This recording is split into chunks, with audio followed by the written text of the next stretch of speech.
আসসালামু আলাইকুম গাইস, আজকে চলে আসলাম গুলশান 2-এ one of the most aesthetic রেস্টুরেন্টসে।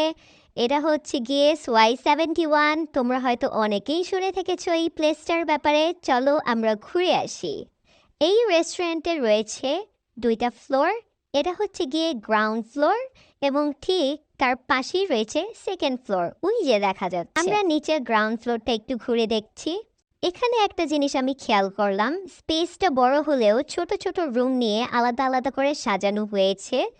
এই সাইডটা যেমন আলাদা করে সাজানো হয়েছে, ঠিক তার অপর সাইডে আমি একটা রুম দেখতে পেলাম, নাম লোটাস রুম।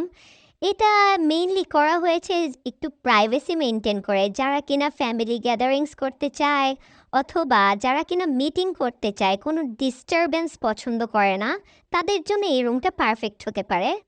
এখন আমরা চলে যাব সেকেন্ড ফ্লোরে, আমার সব থেকে ফেভারিট একটা স্পেস। তোমরা দেখতে পাচ্ছ কি সুন্দর করে সেট আপ করা হয়েছে। এই সাইডে পিকচার তুললে অনেক সুন্দর আসে, আমিও এখানেই পিকচার তুলেছি।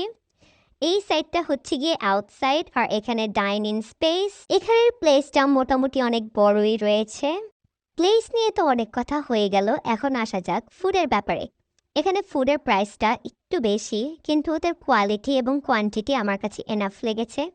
এই প্ল্যাটারটা আমরা নিয়েছিলাম 2 পার্সনের জন্য, আমার কাছে 2 জনের জন্য এই প্ল্যাটারটা এনাফ ছিল। এই ফ্রাইড রাইসটা আমার কাছে অনেক ভালো লেগেছে, কজ অনেকগুলো প্রন ছিল। তোমরা প্রনের বদলে তোমরা চিকেনও নিতে পারো, এটা তোমাদের উপরে ডিপেন্ড করে। আসলে প্রাইসটা বেশি হওয়ার কারণ অনেক কিছুর উপরেই ডিপেন্ড করে। যেহেতু গুলশানের মতো একটা এলাকায় এই রেস্টুরেন্টটা এত বড় এবং ওদের অ্যাম্বিয়েন্সটা অনেক সুন্দর, তাই এত প্রাইস বেশি। সো ওভারঅল আমার এক্সপিরিয়েন্স খুবই ভালো, তোমরাও চাইলে ঘুরে আসতে পারো। By guys.